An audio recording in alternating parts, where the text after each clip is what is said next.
Polres Lampung Tengah telah menetapkan 8 orang pelaku yang diduga terlibat dalam aksi pengrusakan dan pembakaran aset milik PT Gunung Aji Jaya di Kecamatan Pubian, Kabupaten Lampung Tengah, satu diantaranya mantan Wakil Ketua DPRD Lamteng.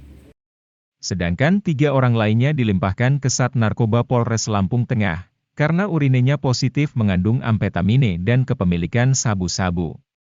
Sementara 5 orang lainnya sedang dilakukan pendalaman pemeriksaan. Sebelumnya tim gabungan Polres Lampung Tengah telah mengamankan 16 orang dari sejumlah lokasi di Kecamatan Pubian, atas dugaan terlibat aksi massa merusak dan membakar aset PT GAJ di Kampung Negeri Ratu, Kecamatan Pubian, Lampung Tengah. Saat konferensi pers, Kapolres Lampung Tengah AKBP Dovie Fahlevi Sanjaya menjelaskan, peristiwa itu bermula dari pembakaran dan pengerusakan yang disertai pencurian dilakukan secara bersama-sama oleh sekelompok massa terhadap aset milik PT GAJ. Sabtu, 19 November 2022, sekitar pukul 9 waktu Indonesia Barat. Dari 16 orang yang diamankan, 8 orang diantaranya telah ditetapkan sebagai tersangka, 3 orang hasil tes urinenya positif mengandung amfetamine. Kemudian 4 orang lainnya sedang dalam pendalaman pemeriksaan secara maraton untuk pengembangan terhadap tersangka lainnya. Kapolres mengatakan, para pelaku yang diduga terlibat dalam aksi massa merusak, membakar dan mencuri aset PT GAJ, telah ditetapkan menjadi tersangka yakni, RZ, 59 tahun, warga Kampung Negeri Ratu, BD, 40 tahun, warga Kampung Gunung Raya, HR, 48 tahun, warga Kampung Negeri Ratu, AS, 63 tahun, warga Kampung Negeri Ratum, JP, 40 tahun, warga Kampung Tanjung Kemala, AH, 38 tahun, warga Kampung Tanjung Kemala, ID, 48 tahun, warga Kampung Gunung Aji serta SM, tunawicara, warga Kampung Padang Ratu Kecamatan Padang Ratu Lamteng. Percakapan mereka yang telah diamankan ini, provokasi itu tidak henti-hentinya sampai ditangkapnya para tersangka. Karena mereka juga memilih grup itu isinya hanya berita-berita bohong. Kami juga melakukan himbauan, jikalau memang ada masyarakat Lampung Tengah khususnya, kita menghimbau, jikalau memang ada hak-haknya yang merasa dirampas, yang merasa diambil, yang merasa tidak sesuai dengan peraturan perundang-undangan, atau kita bilang sebagai korban, maka segera melapor pada petugas, bukan melakukan aksi-aksi anarki yang dilarang oleh undang-undang, atau main hakim sendiri.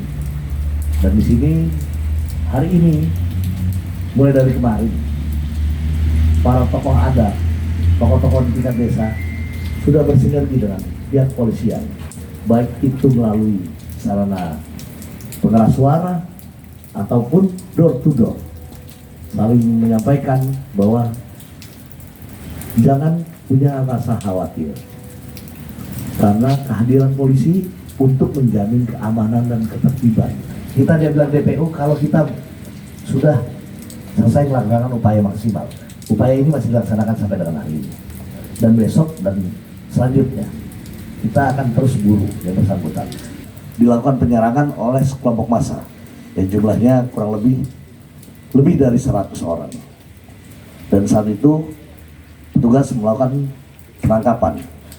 8 orang diamankan.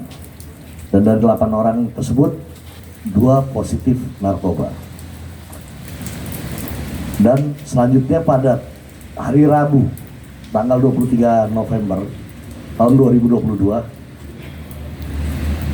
diamankan 16 orang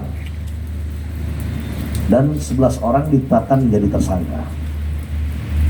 Jadi total tersangka yang diamankan sampai hari ini adalah 18 orang. Dari 18 orang tersebut 6 tersangka positif narkoba.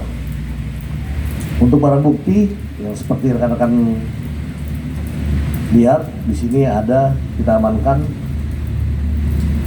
27 sepeda motor kendaraan roda 2, 4 buah tombak, 8 buah keris, 5 golok, 1 pisau badik, 1 kampak, 1 gergaji mesin atau chainsaw, 1 pedang, dan 1 gerinda mesin. Para pelaku dijerat dengan pasal, sesuai dengan tindak pidana yang dilanggar masing-masing orang yakni, Pasal 14 ayat 1 dan 2 dan Pasal 15 UU Nomor 1 Tahun 1946 tentang Peraturan Hukum Pidana dan Pasal 170 dan Pasal 160 KUHP ancaman hukuman 10 tahun penjara serta Pasal 187 KUHP dan Pasal 170 KUHP. Pasal 187 KUHP dan Pasal 170 KUHP dengan ancaman 12 tahun penjara. Sedangkan yang diduga terlibat dalam tindak pidana penyalahgunaan narkoba dijerat dengan UU Nomor 35 Tahun 2009 tentang narkotika. Dari Lampung Tengah, Sutowo, Kupas TV melaporkan.